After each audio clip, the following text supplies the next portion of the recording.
The tubes. It's always the tubes. Then it works for one person, doesn't work for the other person, and I just heard the tablet go bling, reminding me that I walked all the way in there and forgot to cut off the wheel. Hello, ladies and gentlemen, boys and girls. Welcome back to Linux Weekly Daily Wednesday pre-shows, and we're just getting warmed up, sitting back, relaxed for this midweek romp through some of the Linux news that we found interesting. I don't know. Appropriate. Mildly interesting. Appropriate. Family Interesting's a bit of a friendly. stretch. Yeah. Oh man, Steve, brother, you missed out. Oh, hey, Steve. Yeah, you missed the end of Salt and Sanctuary yesterday. Yep, it's over now. Yeah. I got No more- everything. As far no as more Dark I Souls. could gather from the wiki, I got everything. All the optional bosses, all the weird items, except for the ones that you have to have a certain devotion level in each of the creeds. But those I have in other characters, so that's fine. Now, I think up next, as part of the Patreon thing, you will be doing Hyperlight Sniffer, but Yes. at some point I'm going to put you through Hollow Knight just so I can sit back and send you texts the entire time that just say, and all my texts are like, I killed that boss quicker. But that would That's take fair a enough. I mean, year. I only put down a Hyperlight for a little bit while I finished the this stream and the Hyperlight Drifter thing. Then I'll get into Hollow Knight. Don't worry, Strider. No, you can 89-90% Hollow Knight in 45 hours. It's pretty quick. Yeah, I mean, streaming that game would take a whole year of episodes, like weekly. Hey, I'm sorry. Hello, Strider. Do you not want somebody else to dread Tuesdays? I know I do. I mean, I'd rather have like more games, more different games than just that one game for a whole year. Well, listen, Well- we can have, once I get done constructing the Wheel of Booga Booga, we'll spin it and see whether or not he has to play it blindfolded for that round. Would that satiate you? Yeah, that would work. That would be. Let's Happy see. I am getting used to the Steam controller. It's just blindfolded. Mm-hmm. It's either that or play with your feet, so, I mean...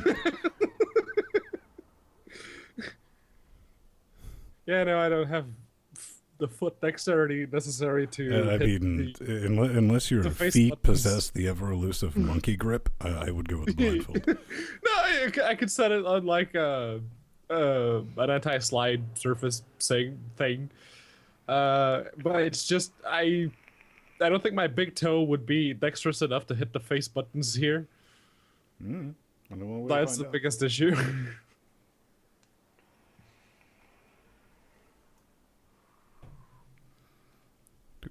Yeah, reaching for the triggers would be kind of an issue. And yes, Strider was the buzzkill. Unfortunately, the Micro Machines is going to be done by virtual programming, which means no one buy it. I'll Just probably steer get it clear. at some point. I even got their Cold War Assaults game. I don't remember when, but I know I did. Mm-hmm. I think I got it Nice. with Steam cards or something. I saw that show up on the new releases list, and it doesn't look particularly good.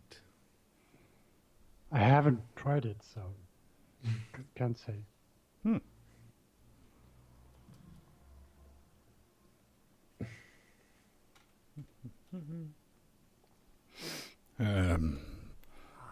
Still waiting for the energy to like calm down. I was discussing with Pedro earlier.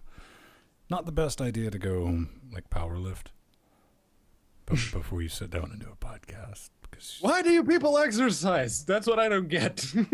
so I can pick you up by the neck easier.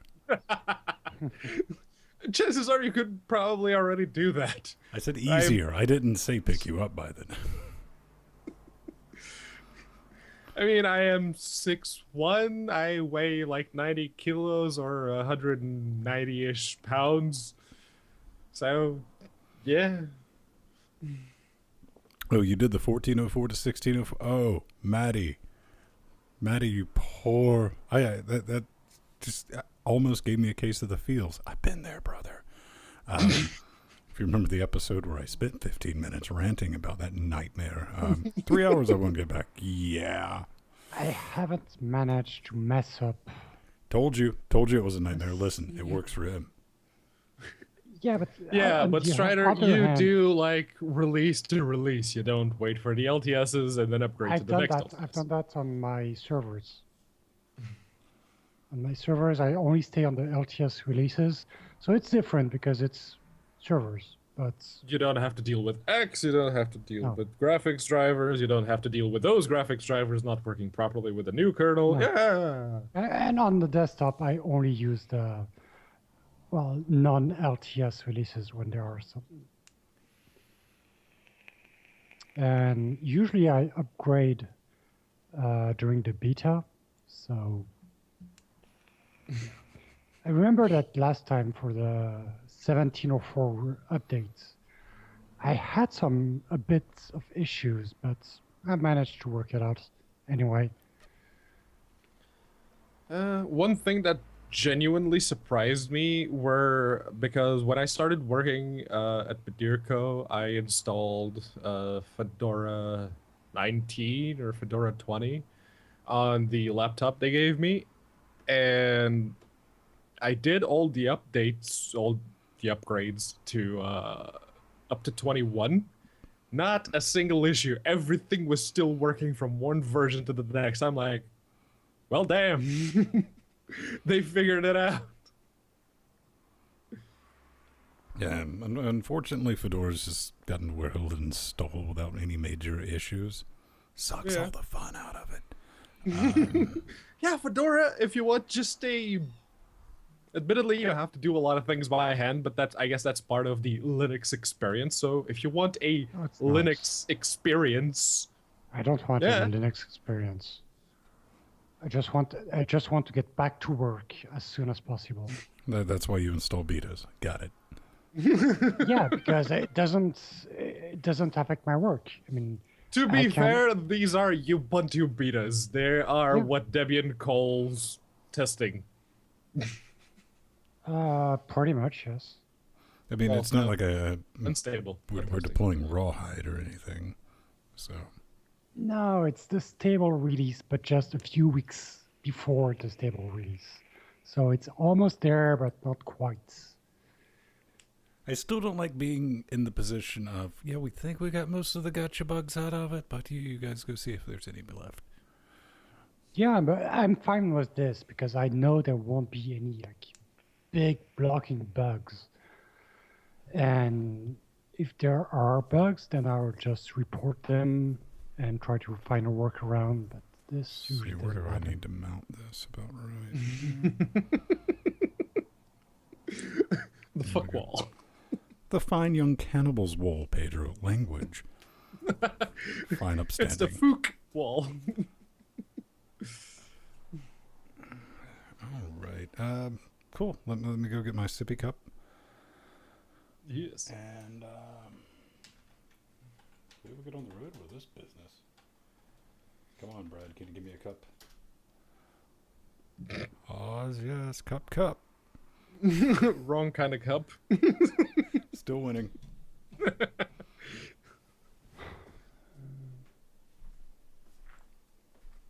Uh,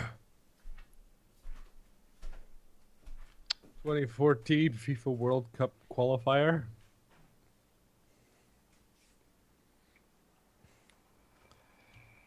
I'm probably one of the very, very few Portuguese men who don't like football or soccer or whatever you want to call it.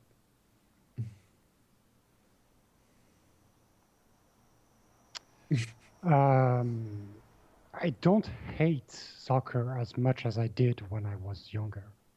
Now I'm just indifferent. But I used to. Yeah, that's the thing. When I was younger, I was sort of into it. And then I started to realize what it's all about. Now I hate it. When I was like a teenager, I hated soccer with a passion. Now I'm just meh, and I don't have an opinion about it. I mean, you live in the US. Soccer Yeah, as a whole is kind of meh in the US. it is.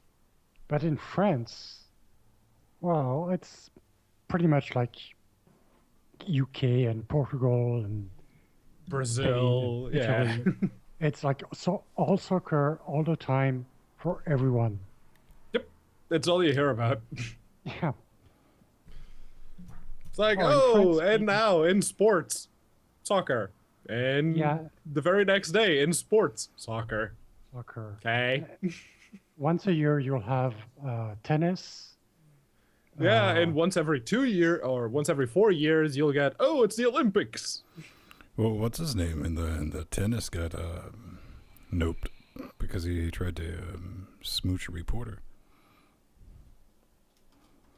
I didn't hear about that. I just heard about Tiger Woods getting locked up for drinking and driving. And the World News having the best headline ever: DUI of the Tiger. I didn't see that one, but that's pretty good, yeah.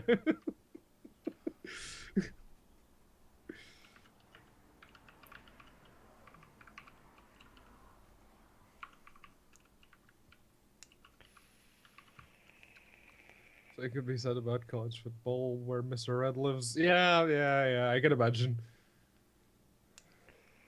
I mean, it really depends on what state you live in, whether it's football or hand egg or baseball.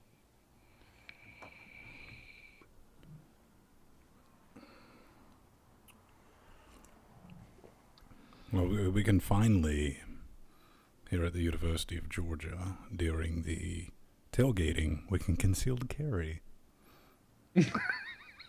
that was What? that was passed, and let's just say I just got a lot more interesting this year as I attend games. So That's just. I know this is kind of one of those things you can't say anymore because it's victim blaming, but that's literally asking for it. I'd be surprised. Most of the people are just going to go through the BS because I went through the BS due to concealed carry, but I didn't re-up after they changed the law here. You don't have to worry about them.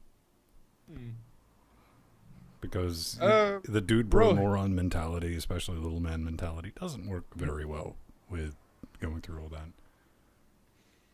Rohit, yeah, you can send it to me. You know my email address. You have me on Discord. Just send it to me. I'll give it a look. All right, let's get it. Yeah, I haven't tried Fallout 4 when it was on the free weekend. It does. I tried with 2.9 staging when it came out, and it does the exact same thing it did. I can do the character customization, and then it just crashes. All right. Yeah. Do you have Yo. stack trace for that? How about we save this for the after show? Yeah.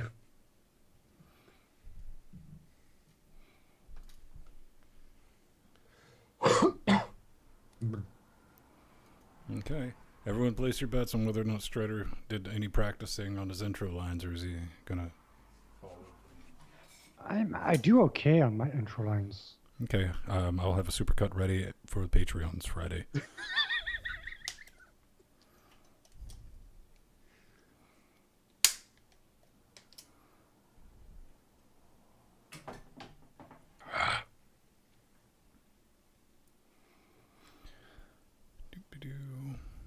Before I go talking any shit, let's make sure I got mine ready. All right. And on the right screen. Well, that's being professional, and I'm wholly against that.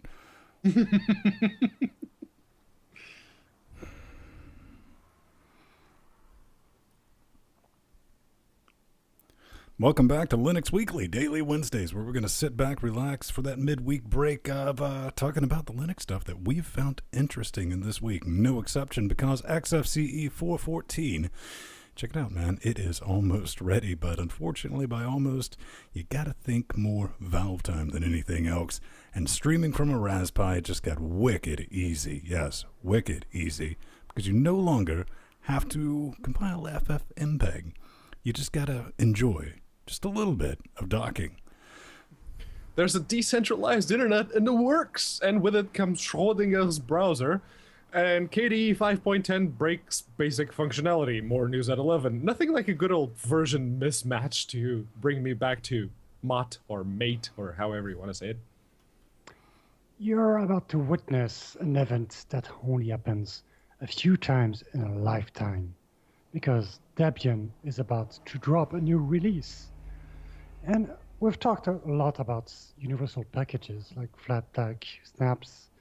Now let's discuss what you should and shouldn't expect from them. Sounds like fun, lads. Let's just get right into this because Gmail notifications are in GNOME. In GNOME, yeah, specifically GNOME Shell. It's a new extension to show your how many emails you have in your Gmail accounts. If you are using the web client, that is. It does remind me of an old widget that was around in 2009. It was called Gmail Notify. It's basically There the were a same thing. bunch of them, even for those docs. It's the same thing. It will pop up notifications for your emails, for your Gmail messages.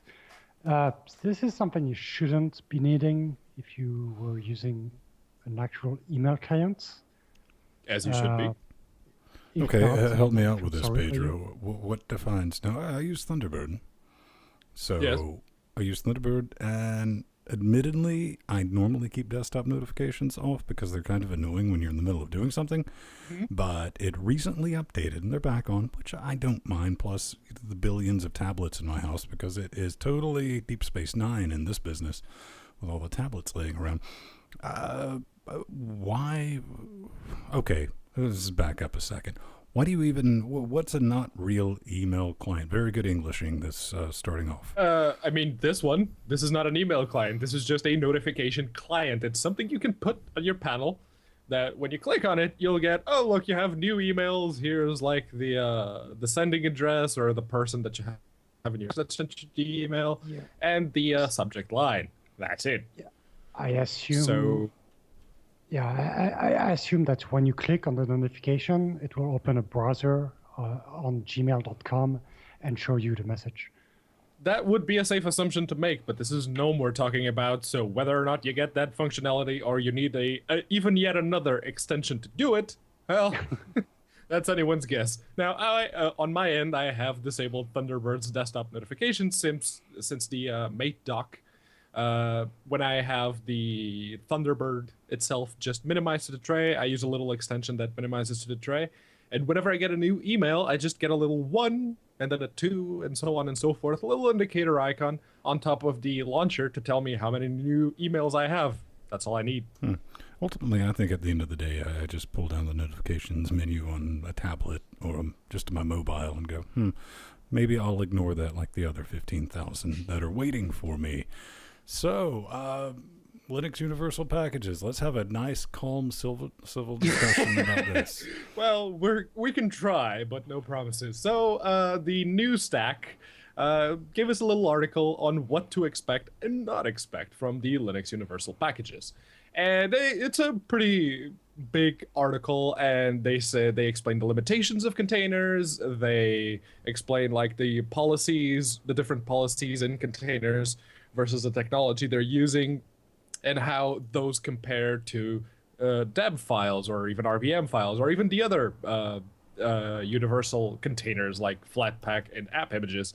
They also discuss how each individual distro is handling snaps and flats specifically, like who's taking what. And we already know that since Flatpaks are kind of a Red Hat thing, it's all being included in most of the upstream kernel. But since Canonical doesn't really contribute upstream, well, we know exactly where snaps are. Even though a lot of distros have enabled support for snaps, it's still very much spotty support at this point. No, They I can also definitely go, see your argument in this, but you have snaps. I think snaps are going to propagate with Debian-based systems, while Flatpaks yes, will do the same with Fedora-based systems, right? that's I what it would looks like. disagree on that.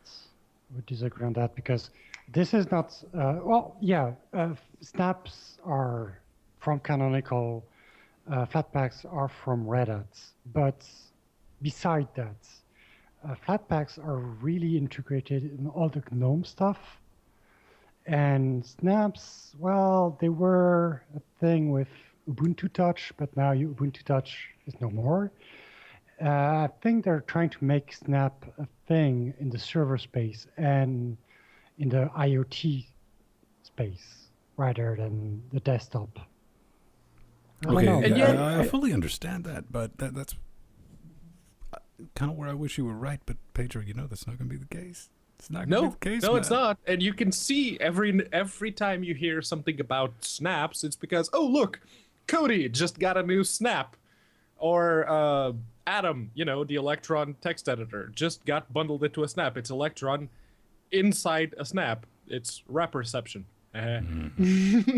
But yeah, no, it's this article. It actually goes through many of the complaints that people have, and honestly, the more we talk about this, the more likely it is that this is just going to devolve into the merits of flatbacks over snaps, over debs, and over RPMs. And the author of the article actually makes up a good point, because whenever the discussion of snaps versus flatpaks is brought up, it's in no way different than debs versus RPMs, which in a way is ironic when you think that both snaps and flatpaks were created with the intent of maybe ameliorating the whole Linux fragmentation, big air quotes around that, thing that we've been experiencing over these past few years. And I can hear Martin Wimpress shouting at me right now saying, seeing as he's currently working with Snapcraft, just about how I don't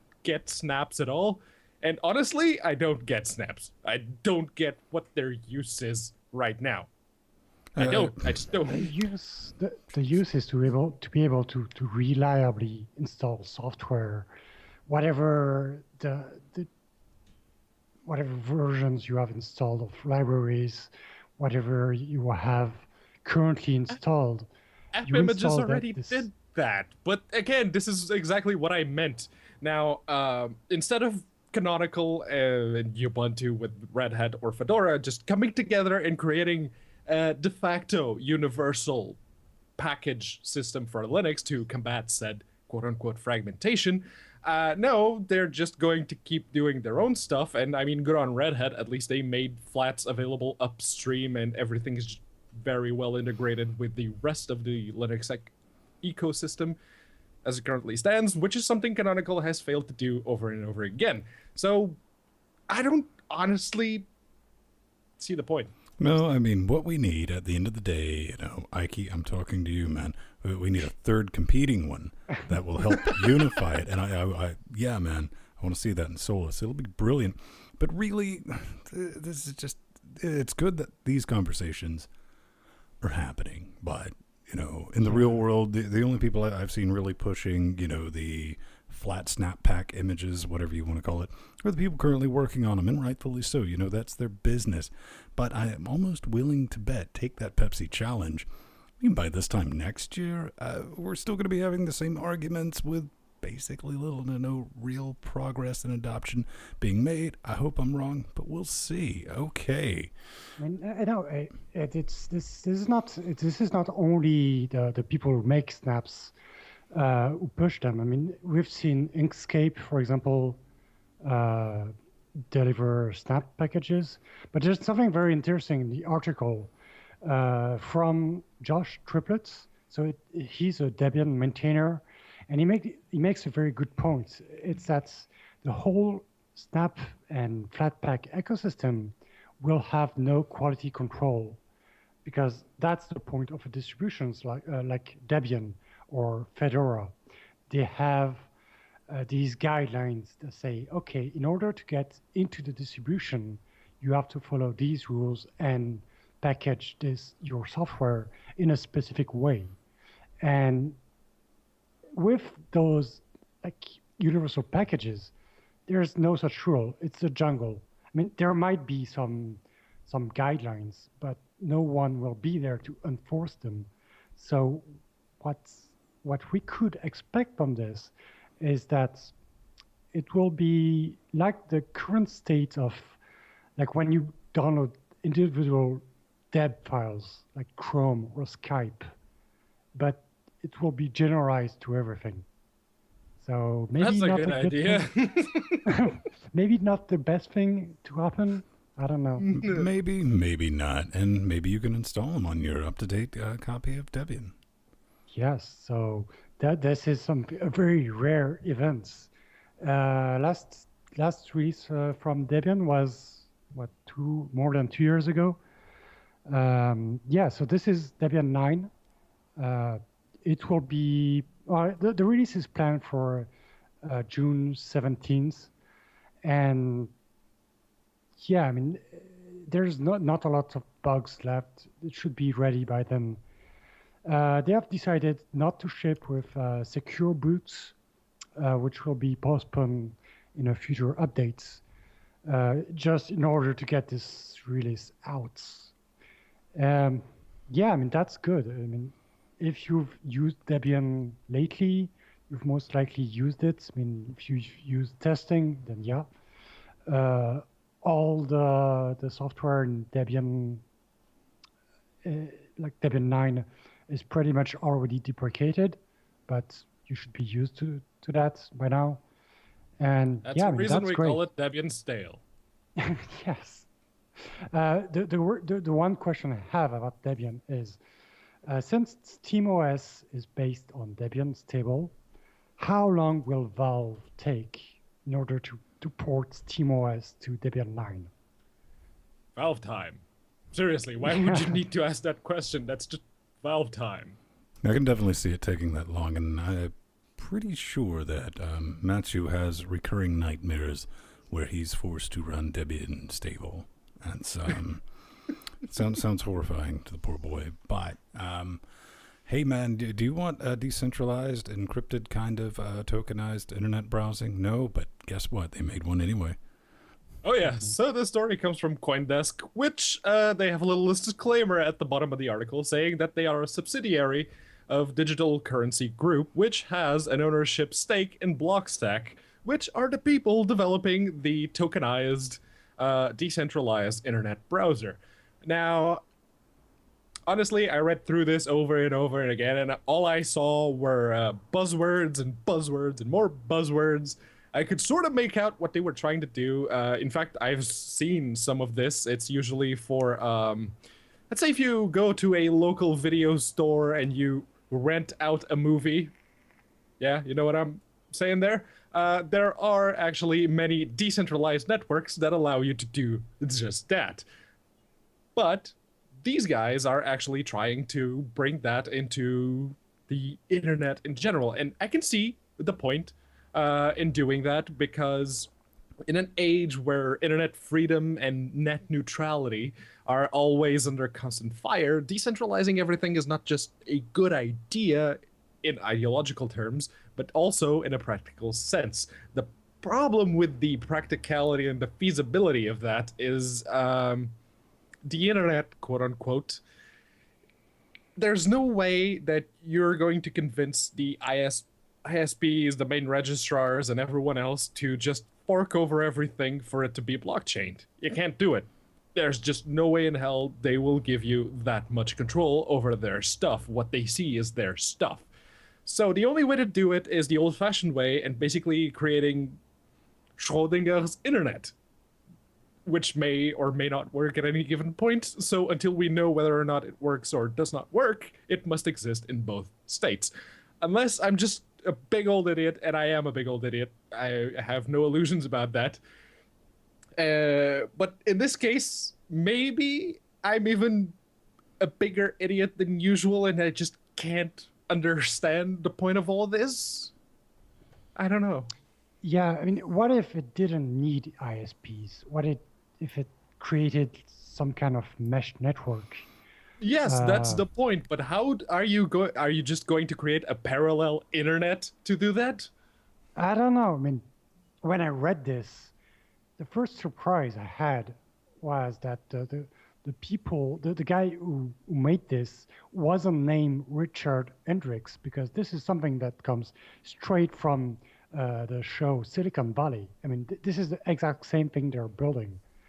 But yeah, I mean, this is cool. There is a preview available right now, and they are planning to release it like in a few months. But this, it's the same thing. I don't get all the details what they're trying to make. Yeah, I mean, Me it would be neither. really interesting if you could get a whole network infrastructure, but that doesn't. It's not just. You can't build that with just I your think what they're router. trying to throw together, currently when they say developer preview release of a plugin's available, even they say we're quite a bit off from our own standalone browser. But what is this designed to do? Well, it's designed to basically give users seamless browsing experiences because it's going to grant you access to websites via single identity login, unlike profiles on your traditional password login, stuff like that. You'll actually own this, and they're going to be adding apps and stuff like that. This is an interesting project if it can get adoption. Hashtag Mastodon, right? Things don't exactly work out when they're decentralized.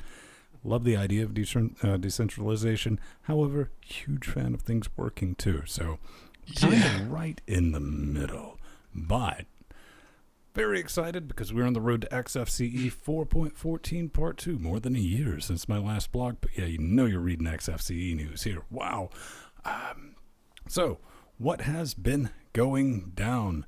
A couple things. GTK3, all the things. That's the big push to this. And yes, I know 4.13 is not an official release, but you can currently download and play with it. Almost all of the core components now have the GTK plus 3 version. Thunar is in need of help. All this business will be in the show notes. Go check out there. They're asking for some help with that particular project, the file manager, if you're new to this. And if you want to test the current state of 4.14, you can look at the XFCE test on GitHub. It's a Docker image. Check the notes again. And there's no current ETA for it because it's XFCE, but it's still a better love story than enlightenment. I mean, now that they're about to finish their port for GTK3, well, good news, because you're going to have to port everything to GTK4 now. Oh no, Strider, are you trying to tell me that by the time GTK3 is all nice and stable, it'll work on it? Oh, might as well throw it away. I mean, it's nice and stable now, so it's dead. Might as well just drop it. Yeah, I mean, no, the thing is, we talked about the GTK versions a while back, and GTK4 will be basically GTK3, what it is right now, but even more stable, and it will stay that way. And they will have like this GTK5, which will be experimental, and then go to GTK6, which will be another stable API. I think this is the new versioning scheme. Yeah, definitely sit back. If you haven't played with XFCE, go do it. It's been getting the business done since 1996, and it's great at it. But if you're terrified that a stable, clean desktop manager would increase your productivity to such a level that it might anger and confuse you, you can always try KDE. Yes, you can, because KDE 5.10 has been released. It was released, in fact, on Tuesday, May the 30th, yesterday, at the time of recording. So they released a bunch of new things with 5.10. The panel task manager, they improved a lot of the functionality in there. Folder view is now the default desktop setting. It used to be the blank desktop, but now you actually get the full-on folder preview, like most other desktop environments work. And you can actually watch the video, which is narrated by Chris Fisher from Jupiter Broadcasting. Yeah. And there's a couple of new stuff here and there. They improved touchscreen support, and they're working on Wayland Man, just as is looking to at be this expected. video, it's going to be really useful to hide your naughty files, isn't it? And you also get a chance to customize your Plymouth Bash, your Plymouth boot splash. Come on, you can do it, brain. Plymouth boot splash screen, which you get with it's that thing you see after the kernel loads before you get to the desktop manager to put in your password. You can customize that for some reason and a couple of other stuff. You can go to the links. There'll be links in the show notes as usual. Now, I was actually running a bit of a Franken desktop environment, which involved parts of Mate and parts of KDE. I was using the Mate panel and the desktop itself, but I was using Dolphin as the file manager, and I was using Kwin as the window manager. I wasn't using Kwin's compositing because Kwin's compositing, seriously, you need to fix that. That's just bad. I was using Compton instead because it works. So I did the updates. I logged out of my session. I logged back in, and Kwin just will not, for the life of it, render any window borders or window titles, anything. You just get the window contents, nothing else. Good times. So I kill it. I started from the command line, and I look at the errors, and it just keeps spitting out errors just nonstop until you finally kill it for good. Now, I am very stubborn. I am. I know that KDE 5 from the get-go was a broken mess. They did that with KDE 4. How dare you, Pedro? KDE 5 was a beautiful piece of wholly functioning software that never had 80 bugs because, Yeah.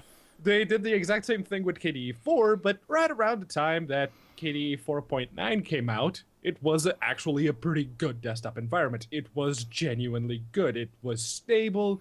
Basic functionality, even between different point versions, was just on point. No issues whatsoever. Now, this time around, I have the KDE Neon repo enabled in this system. That's how I was getting the new updates and everything else. And it forked my session because some of the packages which the new version of Kwin relies on just were not getting updated. Why weren't they getting updated? Because they were linked against a specific version of libqt5 core 5a. Yeah, the core qt5 lib. Apparently, they linked it specifically against version 5.6.1, and even though I have version 5.7.1, it still refuses to install those specific packages. So we have a bit of a version mismatch here, and I don't know whether to blame KDE or Ubuntu or the Neon folks. I honestly don't know, but fact of the matter is, I've never had as many issues with version mismatching on Fedora than I do in Ubuntu. Yeah, but have you seen your setup? I mean, it's no surprise that everything breaks. Like, you have like mates with Compton, with KDE, all of this with PPAs enabled. Like, and it was seems to working be just fine until this particular it's working update. until it breaks. Yes. Isn't this brilliant? It works just fine. Strider's finally getting a dose of Pedro saying, "It works for me." It worked Yeah, for me. That's the until it thing. breaks. Yeah, so there are ISOs of KDE Neon you can install and use, and they're supposed to be stable because they're not like hacked together and put this. Yeah, stick they this are based on piece- 1604 with the KDE Neon repo enabled. Hey, what Yeah. distro am I running again? Oh, that's right. Ubuntu 1604 with the KDE Neon. And Also, it just yeah, won't but- update. KDE Neon is still a very experimental. And there goes the repo. field goal. I mean, it's not. This is the point. This is not a real distribution. It's something to test KDE, but soon enough, KDE Plasma 5.10 will be arriving in actual distributions where there will be testing, where things will be correctly packaged and linked with the correct dependencies. This is the thing you want to use because that's the job of distro maintainers. the distro maintainers, they make know what sure I got that out of all that? these things work. Strider. Strider, you know what I got out of your spiel there? KDE Neon is not a real distro. It's a testing thing. Yeah, no. Yeah, it's kind of a real distro, but I mean, it's more like yeah, it's a testing grounds for the latest plasma. It's not a real distro. That's a thing, man. I mean, then again, it's KDE, where developers like to play UX designers. They're not. I don't know. I would never. It's a phase, man. I've been there. So save the hate mail. I mean, go ahead and send it. We'll read it anyway. That what I'm about to say, because I went through the phase of let's make everything pretty, let's make everything shiny. Then I had to start doing actual work, and I couldn't dedicate 10% or even 3% of my time to, oh man, my whiz bang whatever pretty's broken, I need to go fix that. And at this point, being old and cantankerous and telling people to get off my beautiful lawn, does anyone genuinely think that Linux adoption is low because it's simply not pretty enough? ? Admittedly, some people do, depending on what subreddit you go to. No, I mean that can't be the case because I mean GNOME and its variant like Budgie or Elementary and KDE are by far the best looking desktops you can find. I mean OS X is all right. Microsoft has done some progress with Windows 10. It's okay to look at, but it can't beat the actual Linux desktop from 2017. I mean, this is the ultimate desktops we have right now is on Linux. You can't.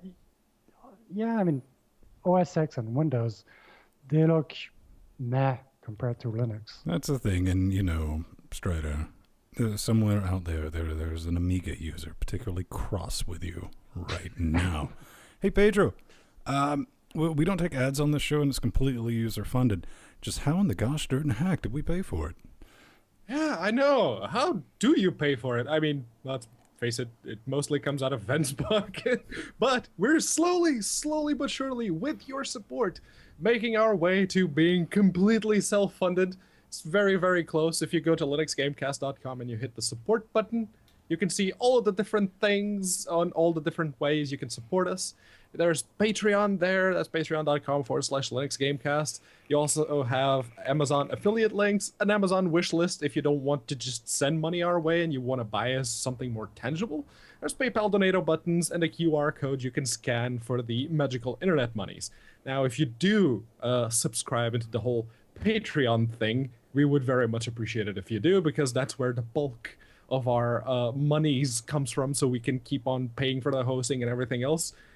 You can join 107 awesome people that are currently kicking us 187 wet sticky caches a week, and just get a lot of more content in return. Man, we got a ton of content. We have an extra. We do an extra show. It's not a show at all.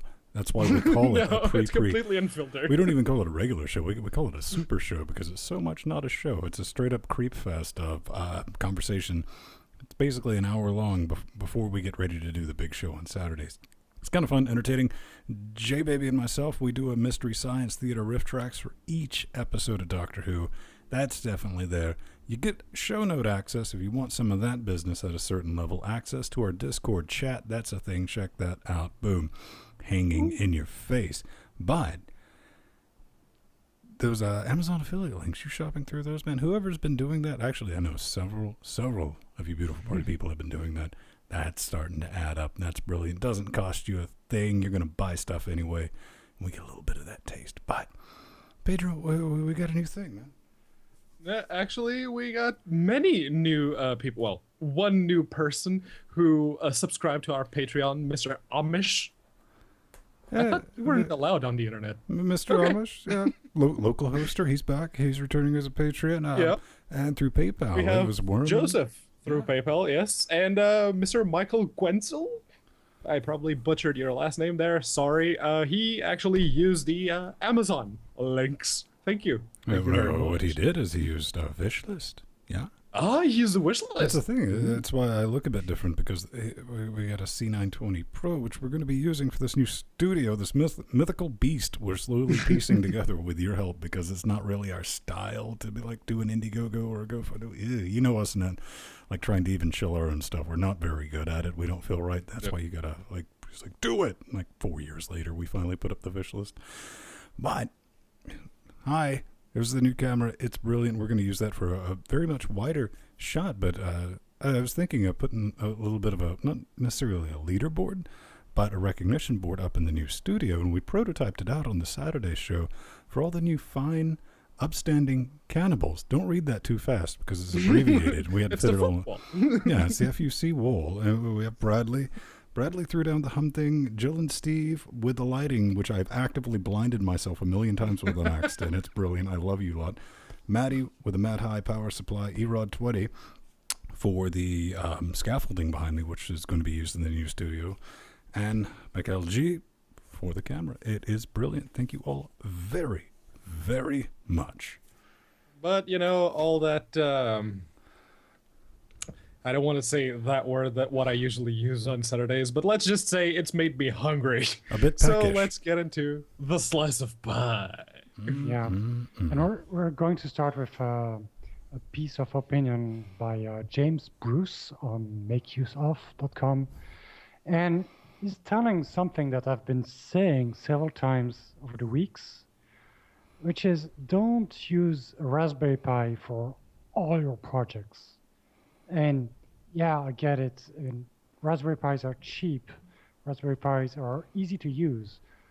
But I mean, it's also a powerful machine. So what he's saying here is if your project consists of just blinking LEDs or controlling a motor, things like that, you could use a simpler setup than use a full-blown Raspberry Pi. And yeah, I mean, I do agree with a lot of things he says. I also disagree with some of his opinion because he's obviously not a Linux user. So, I mean, yeah, I mean, the Raspberry Pi is still a great machine. Just if you're going to use it for its like to its full extent. Use it Ladies as and gentlemen, there's a actual point computer. in there somewhere, man. You buy a Pi. Why do you buy a Pi? I'll tell you why you buy a Raspberry Pi. You buy it because of the ecosystem. Everything's there. It's already been done. Everything you think you just came up with, nope, 6 other people did it 4 years ago. It's kind of brilliant. There's also the Pi Zero.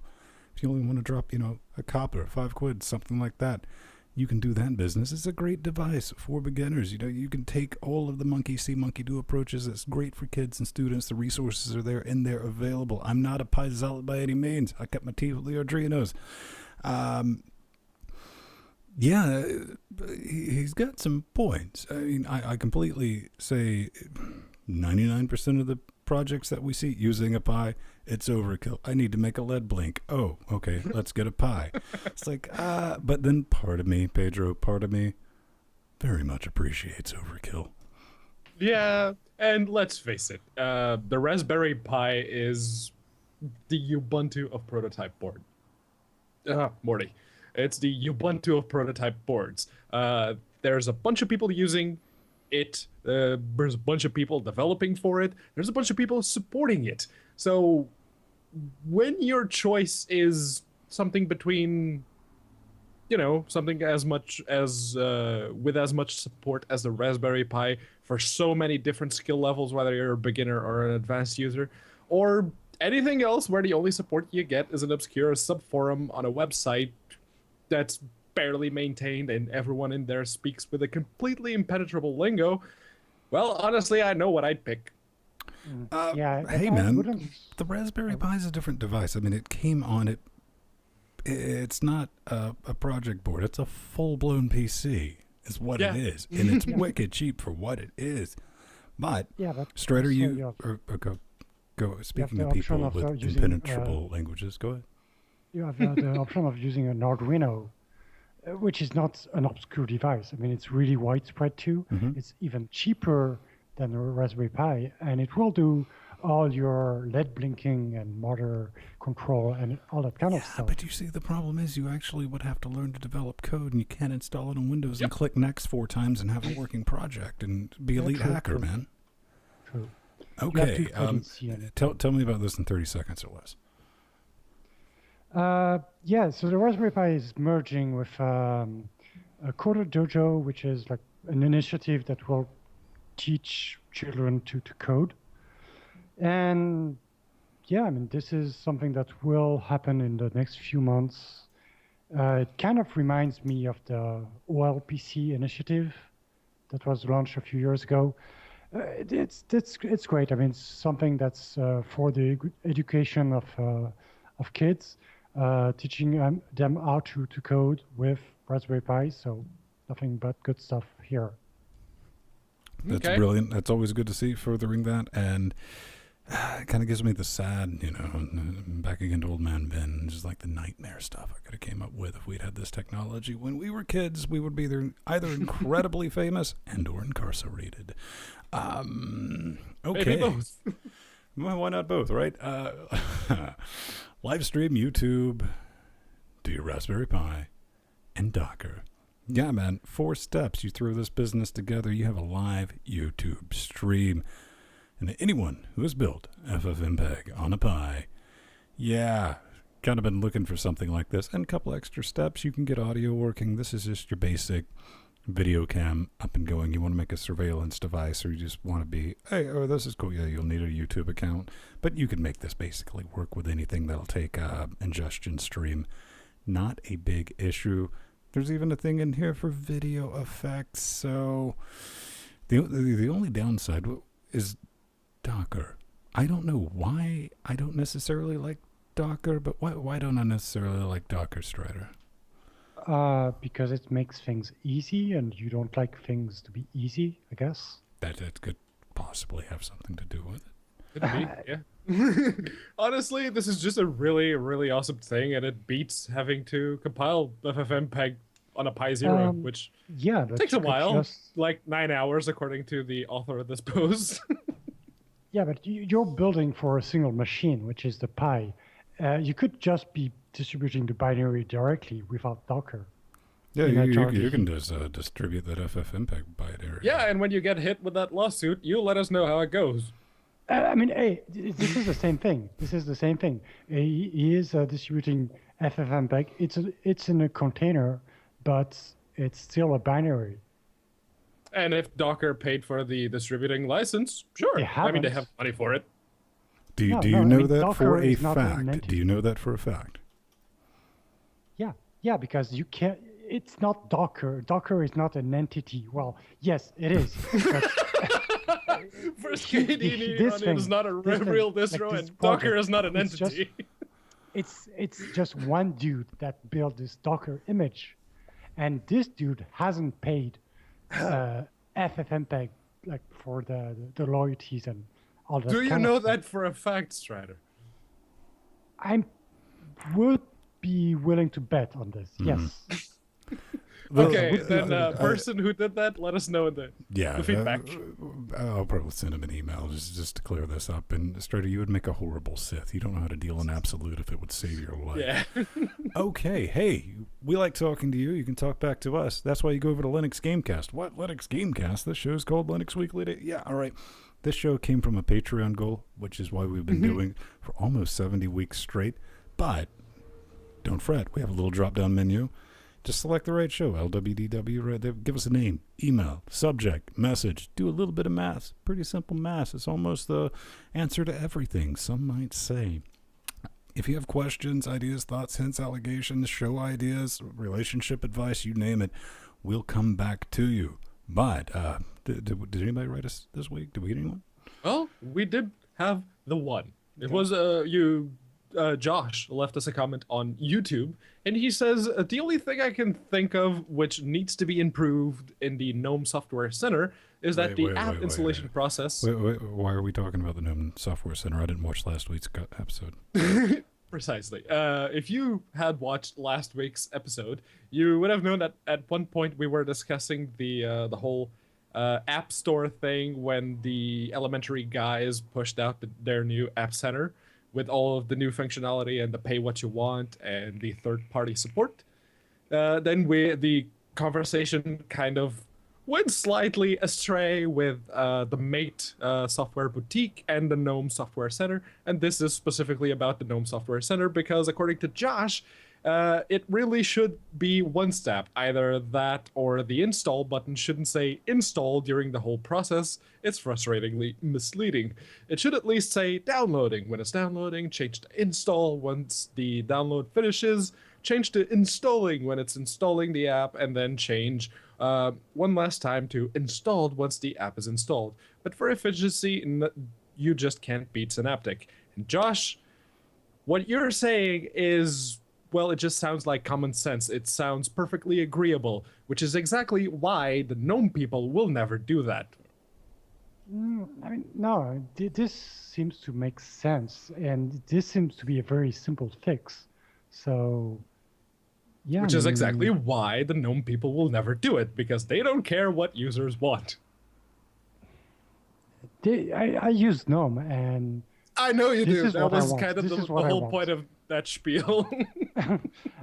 Yeah, I mean, what they deliver is exactly what I want. I mean, I can customize it well enough that it fits my needs. And yeah, I mean, I'm okay with GNOME. But yeah, I mean, Synaptic, I wouldn't say its main purpose is efficiency. Just kind of like what Norland just said, GNOME does not suffer from common sense.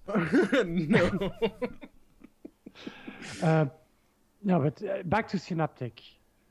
I wouldn't say it's efficient, but it's really great for complex package management. So I don't use it a lot. I mean, would you say it makes complex package management simple? Yes, it does. Okay, then that is the literal definition of efficient.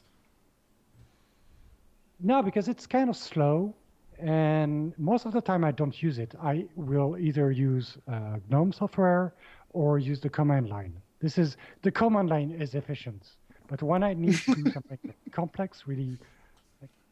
See, you can't argue with semantics. You can't argue semantics I with Strider because it's very literal. Children, calm your memories, because one of the guys I worked for years ago, I was doing system solution providing, and he called me. Yeah, he said, "Do you know exactly what you are, Stone?" And I said, "Oh boy, who told you?"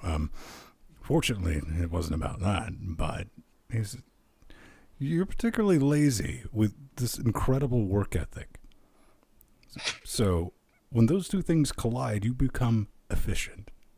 It's like, if I want something done right, in the quickest, most efficient way possible, I put you on it. That's why you're being sent everywhere. That's your personal definition of efficiency from your friendly neighborhood Finstone. But ladies and gentlemen, we are way over time. We got to get out of here. It's going to be brilliant. Finstone, you can always find me at Finstone on the Twitter nets and all that business. Check us out. We'll be doing a live stream tomorrow. No idea what, but it will be terrifying. Big show Saturday, as always. That's our gaming thing. It's a 4-hour nightmare train. Come join us for that if you want to come check it out. Indeed, and I do hope you watched yesterday's stream. That was the end of Sultan Sanctuary. Next Tuesday, there will be something else, but make sure to tune in on Saturday, where you will see me as well. Yes, Pedro Mateos, at Unaccounted For on Twitter, or plus Pedro Mateos on Google+. Yeah, I should be releasing another show as well. Maybe Friday, I think. Are you going to wear the short shorts? Will be about yeah, other than that, you can find me at Striker on Twitter or plus Matter Commando on Google+. And you can always check out patreon.com/Lutris if you like my projects. I think, yeah, come on, straight short shorts, baby. I hear they're coming back. They'll be brilliant. Lutris.net. Project lives. Just got an update. Go check it out. It'll let you play all your old games. It's a lot simpler than reading all through the paragraphs of the people who don't know really what they're talking about, trying to explain Linux because they're Win Bros. Do yourself a favor. Check that out. But we'll be back next week. It's been brilliant. Bye-bye. Bye. Come on. You can do it. There we go.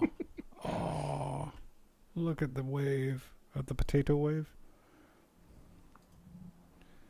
The queen wave. The queen wave. What the heck's a queen wave? You know, the one where you just keep your hand, all your fingers in your hand together, and you just rotate your hand around your wrist. I'm thinking band, like Freddie Mercury. What? Queen? How did... Barcelona. No, not that queen. The other one. The actual English queen, supposedly. Oh, okay. Still technically the show. We can get some feedback off that. So we're running the credits right now. If people watch this far into the credits, damn. I commend you. All right, that is out. So let's end the recording. As I flail around on all the monitors. Boop. Yeah, see, I know for a fact that XFCE does have the thing that if you hold down control, it'll do the thing around your cursor to let you see it. By default. They have this by default. I don't think it's by default, but it's there. Yeah, I mean, every desktop has it, but... If you can't keep track of your cursor on 3 monitors, you're the one who always loses it. I find it, though. I don't quit, Pedro. I don't hit control because I don't need to be taken out back and put down like people who do. Usually, when I lose control, where I lose sight of my cursor, I just move it up and to the left until I see it highlighting the menu. Then I know where it is. One better option would be to have to have a key to put your cursor into the center of the monitor. That way, you will find it. Again, that would take all the sport out of it. You people are going to get old with dementia because you don't use your brain organs. You just want everything to be easy. It's not about not being smart. It's usually those are accessibility features for people who have actual problems. Right, not for people who don't have actual problems. Yeah, I mean... Okay, I must have lost something in between that because I didn't get it. No. Strider's going to let his brain turn to mush, and speaking of that, I'm going to visit him in the home and feed him pudding.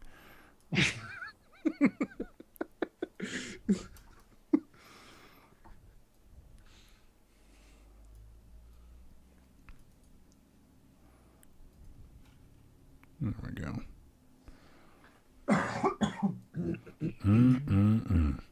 Screen reader on. Uncancer. It's delicious. Hey, somebody just cut their screen reader on, by the way. I'm gonna guess that was Strider. Screen reader off. Screen reader settings reloaded. Screen reader off. That's really loud and annoying. That's Strider. And now he's really low. He's jacked his audio up now. What happened? Because I couldn't hear the screen reader. You know what happened? Skype went, oh, that's really loud. I'm just going to lower the volume not to clip anyone's ears off. I'll tell you what happened. That's the beginning of early onset dementia. Is what that is. I'll just stop messing with it.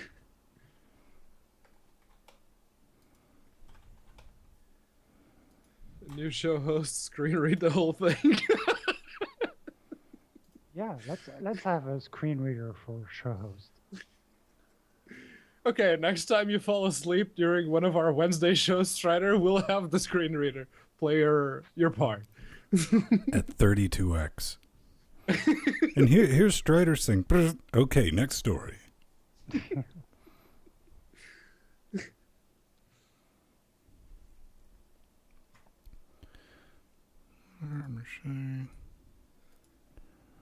Boop. Okay, we only got up to 61. Okay. Let's see. What was the peak? The peak was 45. Okay. Okay. True, but that was after this box being under 100% load for Yeah. 40 plus minutes. Let's see. Usually when I record the gameplay videos and I use the slower preset on OBS. Oh. Yeah. I use a slower preset just so it reduces the file size as much as possible and makes it look as clean as possible. So I just leave it running. Sometimes I'll come back and it's like, oh, 61, 62, 63. Okay. This one Don't go doesn't. above 70. We'll be good. 78 is where this one will nope. This one nopes at 90. At 90, it just shuts down. But, 78 to get 125 watt TDP. Mm-hmm. Yeah. Not much in the way of thermal overhead. But that'll be great, man, with the new thread rippers, because somebody's going to make a cooler for it where it'll have like half cooler, half hot plate, so you can make eggs and shit. Maybe keep a mug of tea warm.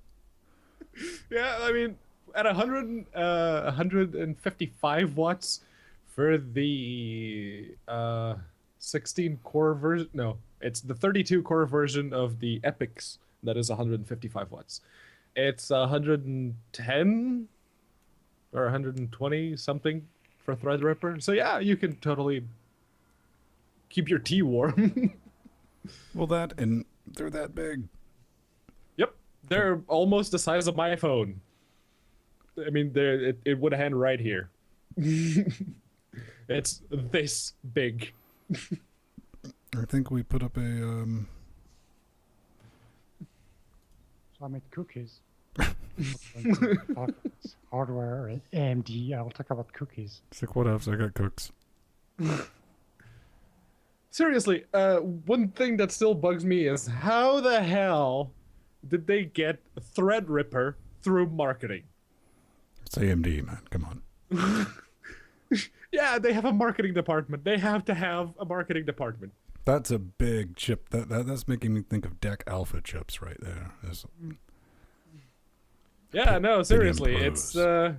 it's this phone, just about this much left of the phone. Mm-hmm.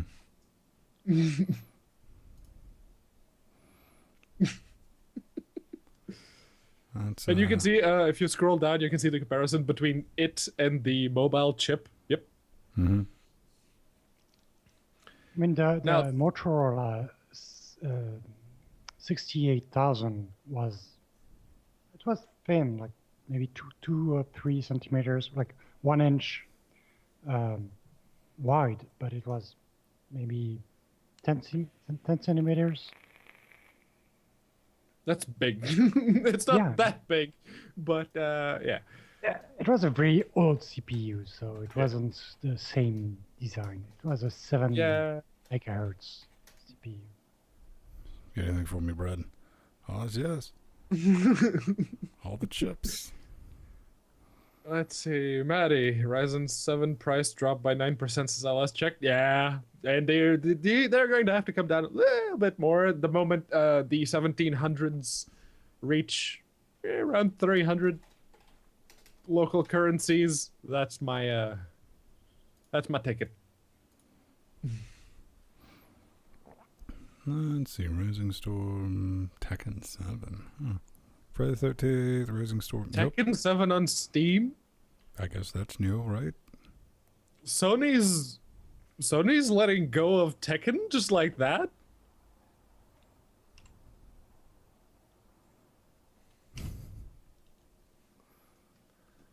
Or Steam. Open up Steam.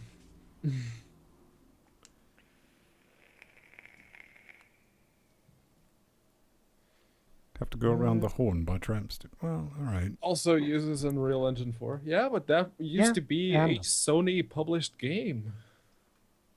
It's not because I mean, on Linux we have all the engines. We have CryEngine, we have Unity, we have UE 2, 3, 4. Oh, It doesn't Bandai mean Namco anything. is the It publisher doesn't. now. Yeah. Okay. It doesn't mean that we'll get ports. It doesn't mean we'll see Linux versions. No, I mean it's not. It's never been a technical issue. It's only like marketing. Technical issue? Yeah, there's technical issues. There have been technical issues. There have been, yes, See? yes, but when Well, publishers, okay, yes, there's no technical issues, No, unless there are. that's But that's not. That's after the fact that the publisher decides that the game will be ported. I mean, never it has happened that a game, like a publisher said, okay, we're going to port this game. And then they said, oh, well, it was too hard. We stopped. that has never happened. Yeah, that has happened. When? When has that happened? That I can tell you about on air, Yeah. off air. I'd That's a have to different go story. back and check, but that has happened. Maybe a few times, but usually that's not the case. The thing is, the engine, the use of DirectX, the use of Denuvo, all these technical details, they don't mean anything. Because you see, we had Mad Max on Linux. It was a great port. Dino And Fire it Steve. came on See you Windows. Saturday. Was, See you, Steve. that was from having a great port. So Mad Max had the new. yeah, Mad Max has Denuvo on Windows. I Just thought that like was you- just the Hitmans that had the Nuvo on Windows. Yeah, and that. also have Denuvo Hitman. The Hitman, Deus Ex, Deus Ex, yes, that was too. Yes. and yeah, I mean this doesn't mean anything regarding Linux. No, the biggest issue with getting games ported to Linux is telling developers that they will either have to relinquish the source code to a porter, or then you end up with shit like The Witcher 2. No, another big reason not the is developers, basically or the they don't want to go publishers. through the trouble of doing an OpenGL render. Or that. You No, know, bro, it's no. Dishonored 2 has no chance of coming to Linux. Of course Because not. That's a Bethesda game. It's a Bethesda game. Like it's never. We'll never see Dishonored 2 until we get it working in Wine, and we will. I mean, so I think Batman Arkham Knight is still protected by Denuvo, and now I can't start it in Wine. I mean, I can't get into the game, but I can see the intro logos and. Well, that's everything. when you go to. What was that website called? That had all the cracks back in the day. Well, no, I don't need the crack. That's the point. Game Copy World. That's the one. I need some crack. I'll be back in a second. Yeah, And Game Copy anyway, then World the was cracks- back in the day when everyone was just copying games left and right. That's where you would go to get the cracks. It doesn't No. emulate the Nuvo, it just lets the Nuvo work itself. Yeah, it's Because just that the Denuvo is compatible with Wine now. Yeah. It doesn't need to work around anything. It just needs to do what It just needs to Denuvo let it supposed- run.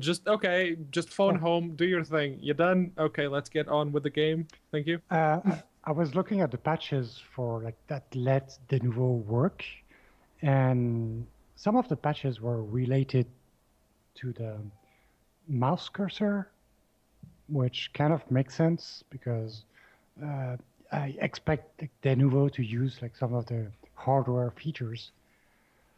Yeah, I mean, and now we're waiting for more DX11 supports, but Yeah, they need to wrap that up. I was mentioning on Discord earlier in the week that since the update for Trackmania 2 no, it was last month actually. They nuked the just pure DirectX 9 renderer and they brought in DirectX 11 support. So now there's just graphical artifacting all over the screen. The game is playable. Technically, you could finish a race if you can make out where the hell you're going half the time. Well, But yeah, technically, The it's Witcher 3 is playable as well, but it's the same thing, glitchy as fuck, Yeah. so it's not something you want to play. yeah.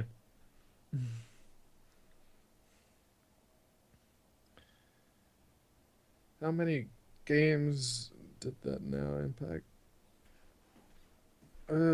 Once was Nier. Yeah, Nier Automata would have been a nice game to have on the Linuxes.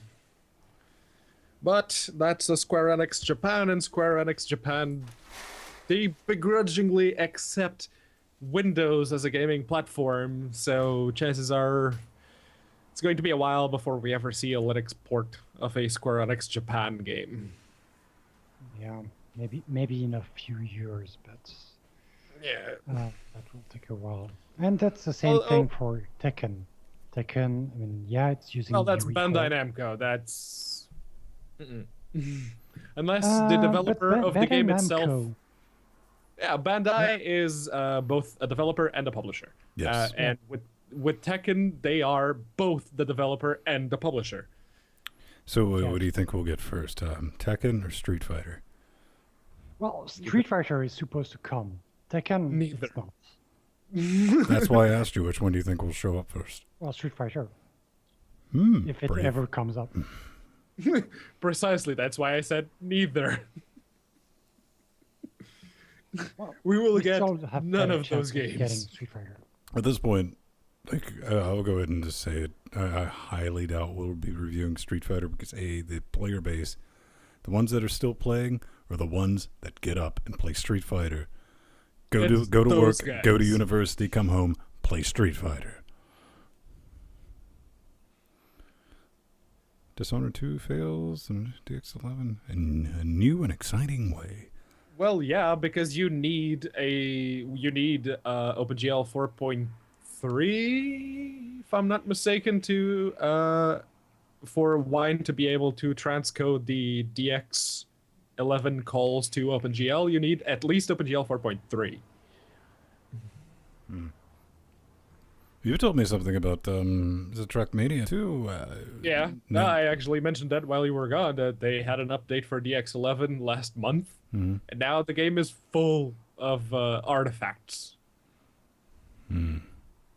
Valley sort of works because the artifacting is only in the skybox.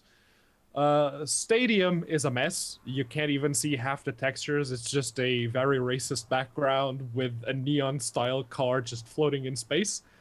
I haven't tried Canyon yet, or any of the two new ones. So what you should try to do is try running the game with the Overwatch build. The Overwatch patch, yeah. Yeah. Dude, you could just stick to playing Linux games, bro.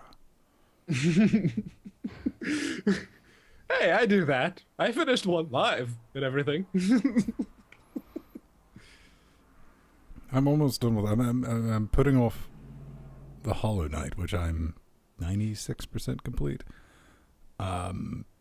Waiting for the next patch to drop, so I'll have somewhere to go. Because they're going to bring new content to Hollow Knight. Oh, yeah. I don't want to get to the end, because I know if I get to the end, I'm like, oh, I'm all out of popcorn. I'll never come back to it. But if I get to the end, I'm like, oh yeah, new places to go explore. It's like, let's go. We'll do that. Yeah, when I stopped playing, I had just gotten the use of the Y button. It's like, oh, now you can use the Y button. I'm 10 hours in game. Yeah, you can finally use it. You've proven yourself worthy. Okay. And I got that person to tell me where all of the ghosts were. Not the ghosts, but the protectors of the Hollow Knight. Ghost, yeah. Yeah. Rohit, how are you going to clone Dishonored? Are you going to make an open source re-implementation of Dishonored? That would be great. but Somebody did that with that's- the original Trackmania. We need to go back and see whatever happened to that. He just ripped all the art Yeah. assets and built it in Unity. Did a good job of it, because I loaded up the first level. I was like, yeah, this thing plays just like the original Trackmania. On Unity too. It was really weird. And I'm sure he got nuked from orbit, but a UE4 version of Dishonored would be great on Linux. okay, Yeah. we're out. And then all the hubbub of, that the Kerbal, I'm calling it Kernel. Yes, Kernel was the Kernel my space cock-up. program. All the heresy back and forwards about those guys only making like $1,200 a month while being grinded, until they burnt out developing the game. Yeah. So I don't know. Hopefully everybody got paid, and I do understand people not wanting to work for Tripwire. And it's like, okay, Valve or Tripwire? Oh, that's hard. Difficult decision I got here, guys. Let's see who's got the money to pay me no matter what I do. Valve. Okay. Or I'm gonna get crunch grinded to death, or I'm gonna show up and they're like, yeah, figure out something to do eventually. It's like, Yeah. look, you can work this. Okay. Man, it's not even that direct most of the time. That was a Pedro. game that was free from Tripwire a few weeks ago. Oh, speaking of Tripwire, where the hell is Killing Floor 2? Killing Floor We 2, know Aaron Melcher was porting it at one point. I don't know if he still is. What are you talking about? We never said anything about Linux, man. That's fake news, man. Fake news. And I kind of poked Aaron Melcher on Twitter. I wasn't sure it was him, but I had run basically all the other porters. They had all said no.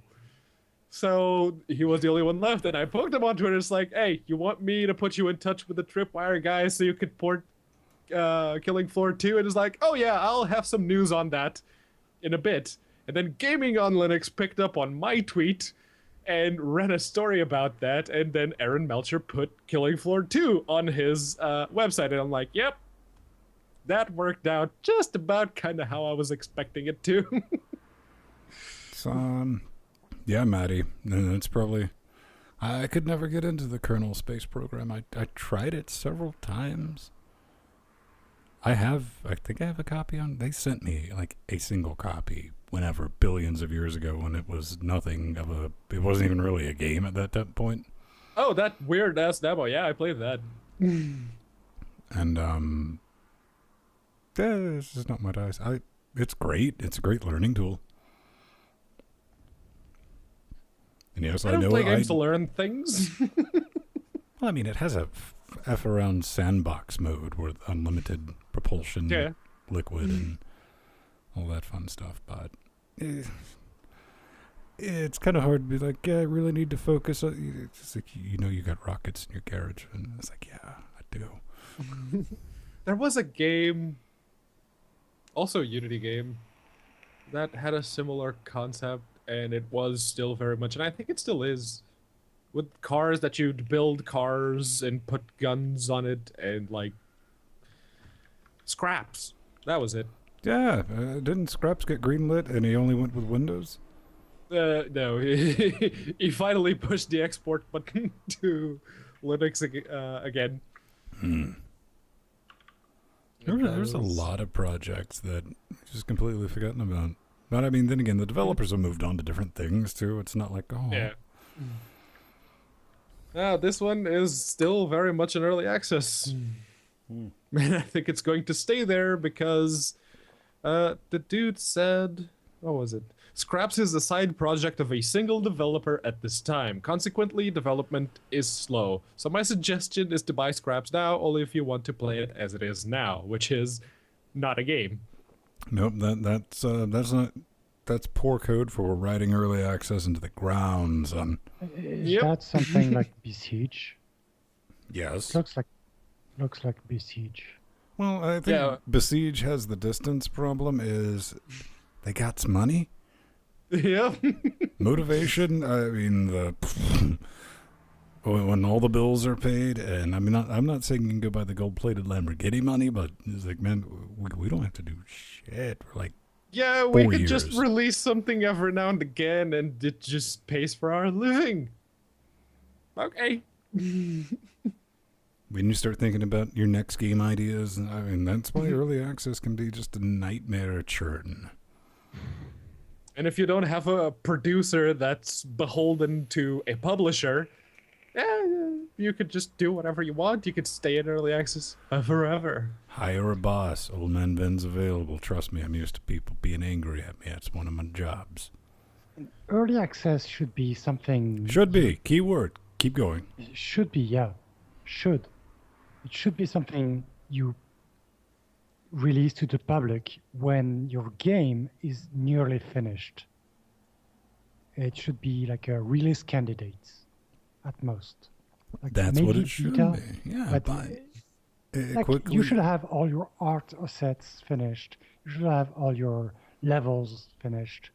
Pretty much everything. And you're getting like in early access to get feedback on that finished product.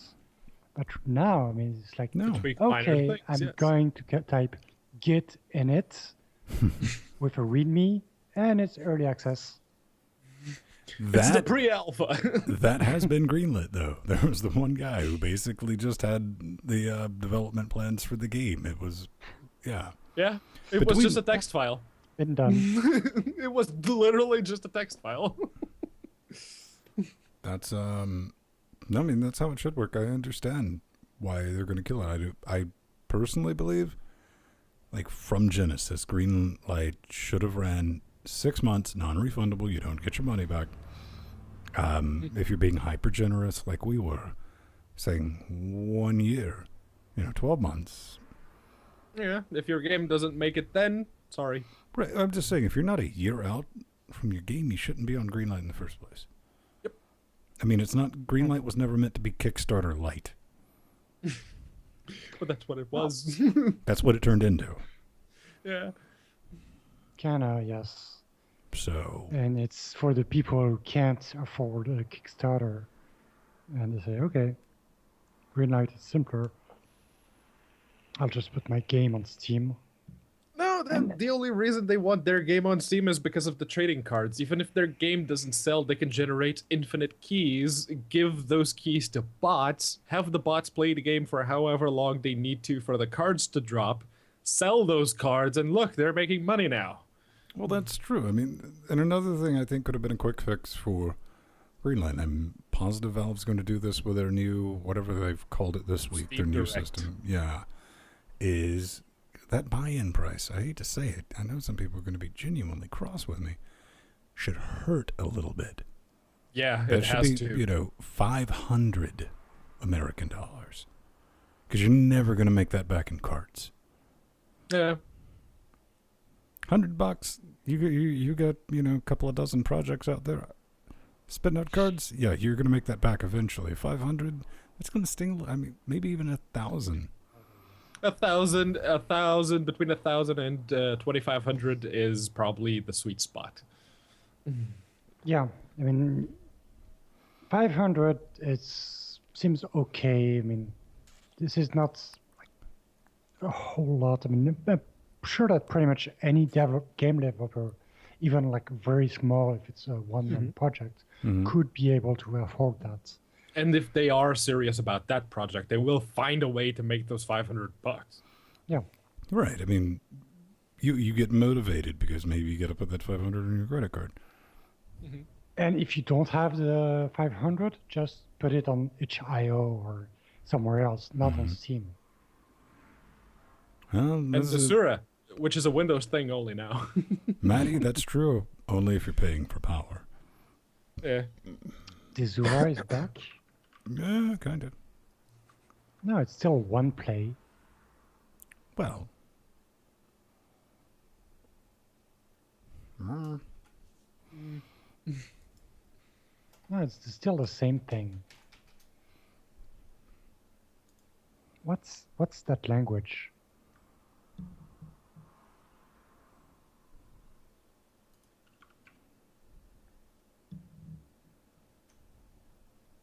Good Lord. Is there webs in Mordor? I don't know. I clicked on the Zura website and Well, we'll have to call Frezzo, and it will be able to translate. I don't know. All I saw was that those one play guys bought it, and they immediately dropped the Linux and Mac clients. Well, they didn't. I mean, Desura pretty much dropped their Linux and Mac clients before. Yeah, but you still had to Surium, and the Git was getting updated, and you could build your own client. Which was the one way for anyone to use Desura without it crashing constantly, was to clone the Surium Git and just build it yourself. I never had really any issues with the client itself. I had issues with the games that were not properly tested and would not run. Well, most of them were also old. Well, yeah, there's the old stuff, and then we get so many games that have been improperly tested. It's like, nope. I mean, it's bad, man. It's bad. Unity games that when you push up on the D-pad areola here, it goes left. Oh, look at I've seen Mr. those many, many times. Mr. Fancy. He's like, oh, it detected my gamepad. So, okay. That's typical Windows games that expect a Windows mapping for the controller. And nope, in Linux it's different. Oh, so yes. So when do You only have that one? You didn't even get the free DLCs? do you honestly think I was joking when I said, oh yeah, Victor Fran Motorhead Through the Ages DLCs, and there's something else too, I'm sure. It's got a name. Those were free, though. I haven't... When's our embargo out on this? The 6th. The 6th, so we're probably going to be streaming the bejesus out of some Motorhead Through the Ages. With the music off. I can't tell you why, because that would go against our embargo, but let's just say probably it'll... I mean, you can probably guess why.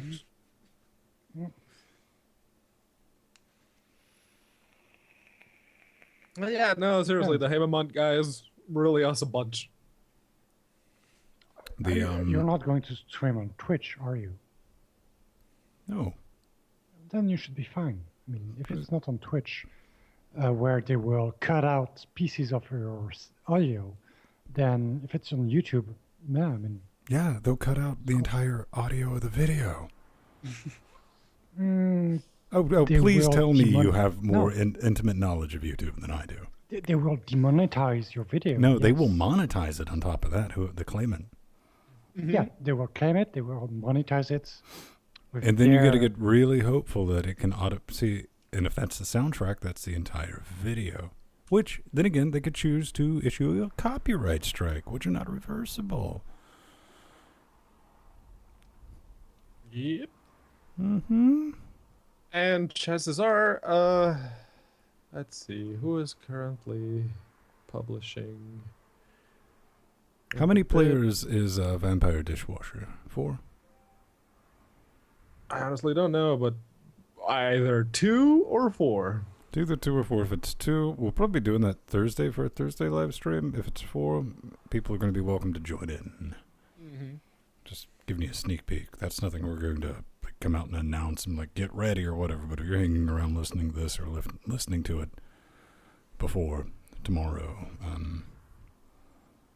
yeah, if you want to come join us. But like I said, we're limited. If it's a 2-player, you might want to check that, and there's no point. Okay, so the last label was UDR Music. So they would be the ones that would probably claim the video the moment you tried to get it on YouTube.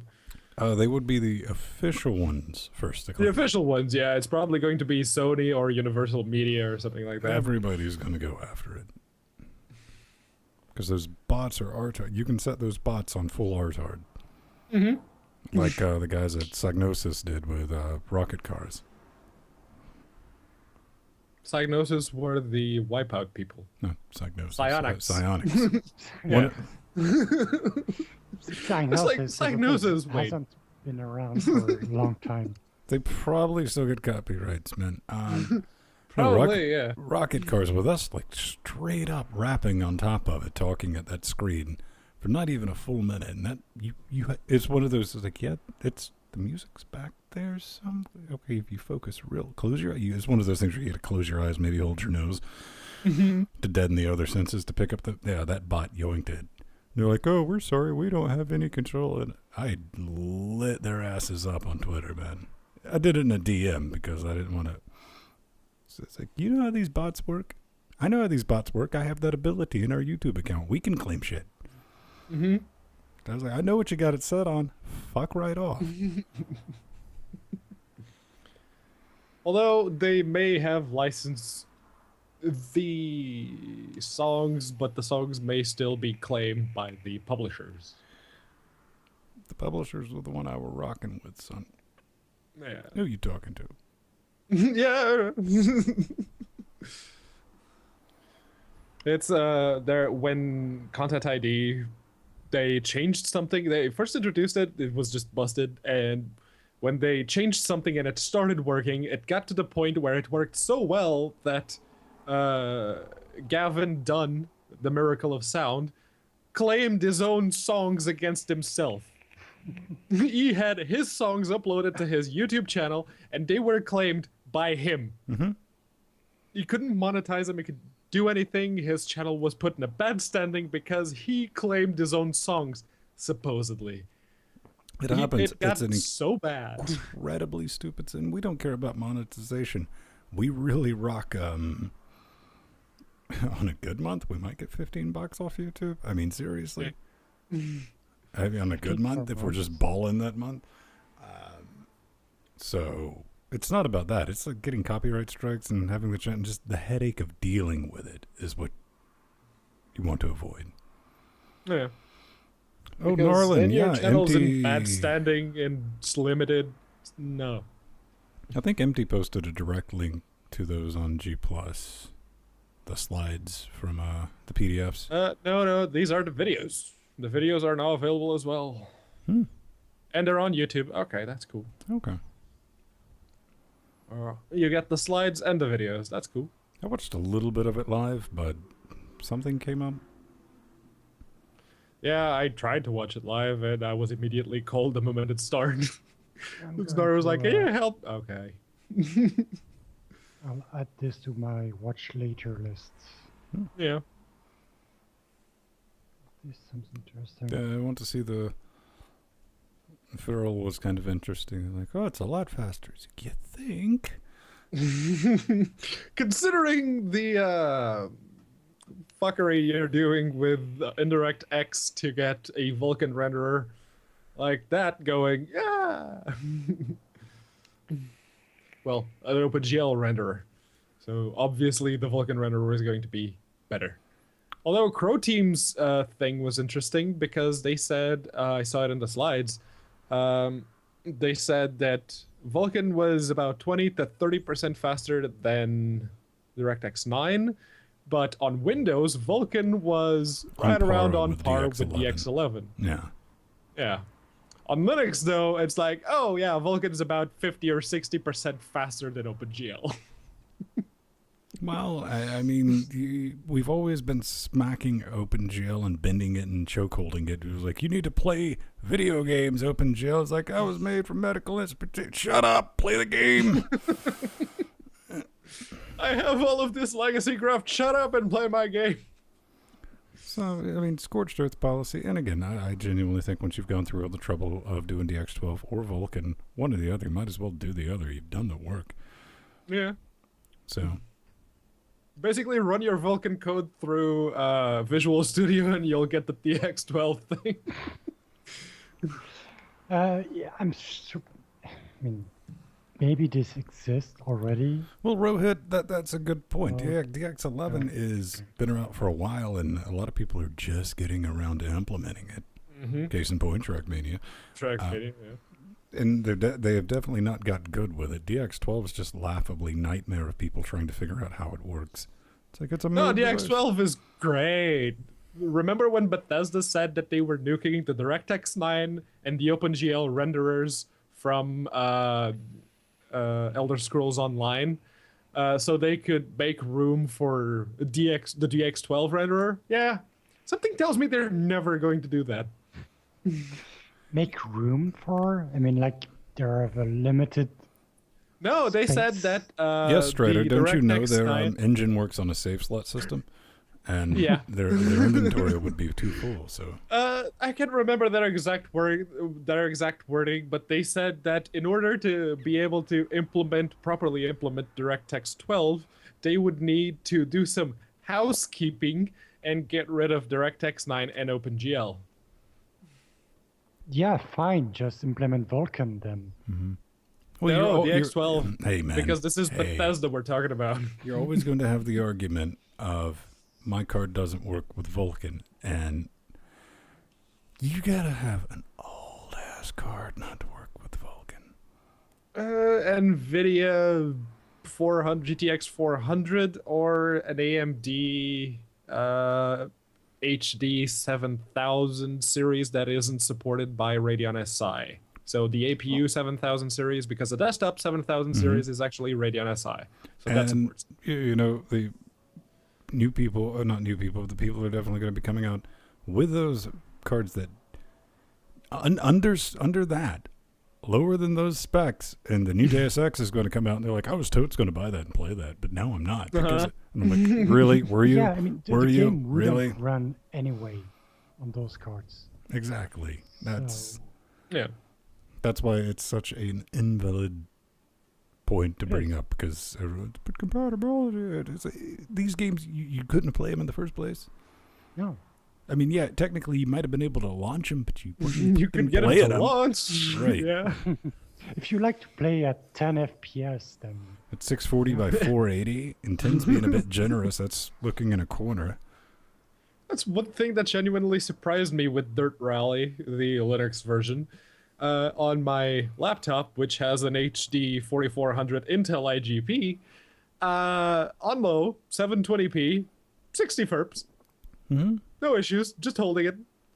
Goddamn feral. Nice. All things considered, that's not a graphically intense game. And it's the old Unreal Engine 3.5 that they called it.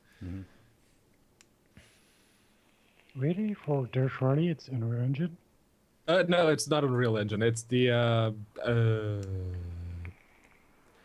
older version. It's not the Grid engine. It's the one before that. Fake news. It's not Unreal. It's something else. Dirt Rally. Engine. Ego engine. Yeah, should have known that. Yeah. I mean, I should know that too. Let's see. It's Ego 3. No, it's Ego 2.5 for Dirt Rally, and it's Ego 3.0 for Grid Autosport. That's the one. Yeah. Yeah, that'll be fun. What was that other game that we got this week? I haven't even had a chance to look at it. I think I've installed it just so I wouldn't forget it. Day of Infamy. No, that was another one. There was Charlie Murder, Day of Infamy, the DLCs. There was another game.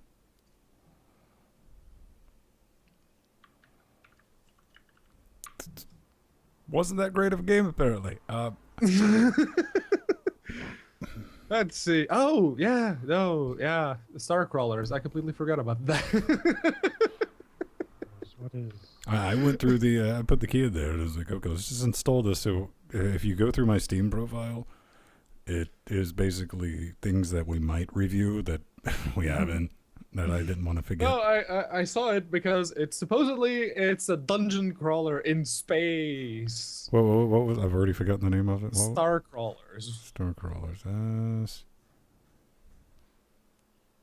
Looks all right.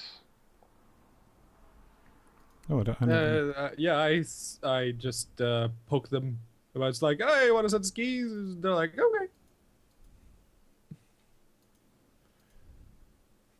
I am curious to see because it apparently it's like those old dungeon crawlers, but in space. Think Legend of Grimrock. no, Chipsy, this is just a rerun. Mind blown.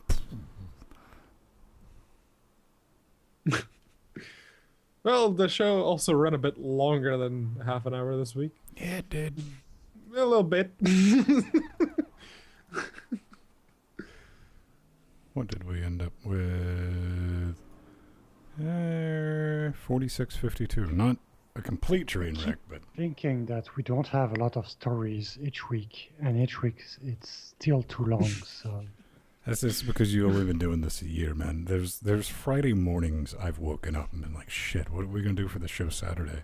There's nothing. Then the news fairy just comes by, and the news fairy's eating a lot of fiber, and it's like, just like, oh, there it is. There's the show.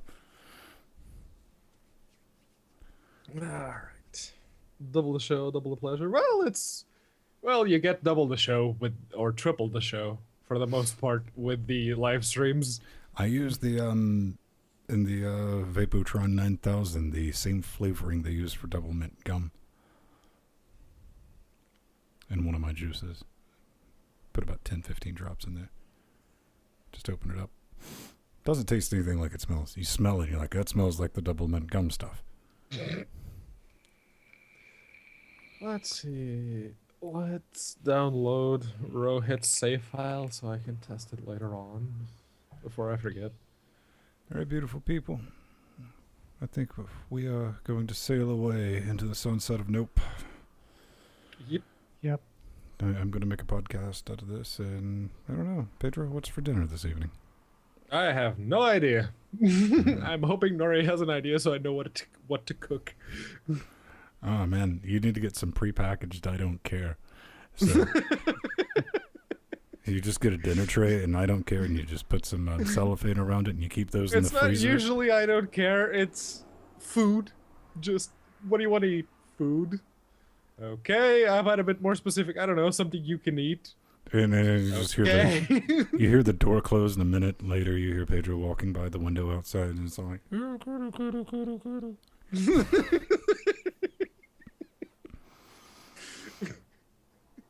it's brilliant and it's terrifying.